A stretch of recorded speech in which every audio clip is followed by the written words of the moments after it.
ସଦାପ୍ରଭୁଙ୍କର ବ୍ୟବସ୍ଥା। ସଦାପ୍ରଭୁଙ୍କ ବିଧି ସବୁ ଯଥାର୍ଥ, ଚିତ୍ତର ଆନନ୍ଦଜନକ।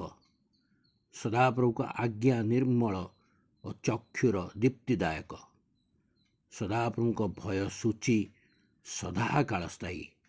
ସଦାପ୍ରଭୁଙ୍କ ଶାସନ ସକଳ ସତ୍ୟ ଓ ସର୍ବତ ଭାବେ ନ୍ୟାଯ୍ୟ। ତା ସବୁ ସୁବର୍ଣ୍ଣ ଓ ପ୍ରଚୁର ଶୁଦ୍ଧ ସୁବର୍ଣ୍ଣ ଅପେକ୍ଷା ବାଞ୍ଛନୀୟ, ଆଉ ମଧୁ ଓ ମଧୁଚାକ ଠାରୁ ସୁମିଷ୍ଟ। ଆହୁରି ତଦ୍ୱାରା ତୁମ୍ଭ ଦାସ ଚେତନା ପାଏ। ତହିଁର ପ୍ରତିପାଳରେ ମହାଫଳ ଥାଏ। ଆପଣା ଭ୍ରାନ୍ତି ସବୁ କିଏ ବୁଝିପାରେ?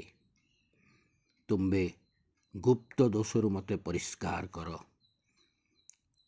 ଦୁଃସାଜନିତ ସବୁ ପାପରୁ ହିଁ ଆପଣା ଦାସକୁ ଅଟକାଇ ରଖ। ତା ସବୁ ମୋ ଉପରେ କର୍ତ୍ତୃତ୍ୱ ନ କରୁ। ତହିଁରେ ମୁଁ ସିଦ୍ଧ ହେବି, ପୁଣି ମହା ଅପରାଧରୁ ପରିଷ୍କୃତ ହେବି। ହେ ସଦାପ୍ରଭୁ, ମୋର ଶୈଳ ଓ ମୋହର ମୁକ୍ତିକର୍ତ୍ତା, ତୁମ୍ଭ ଦୃଷ୍ଟିରେ ମୋ ମୁଖର ବାକ୍ୟ ଓ ମୋ ଅନ୍ତଃକରଣର ଧ୍ୟାନ ସୁଗ୍ରାହ୍ୟ ହେଉ।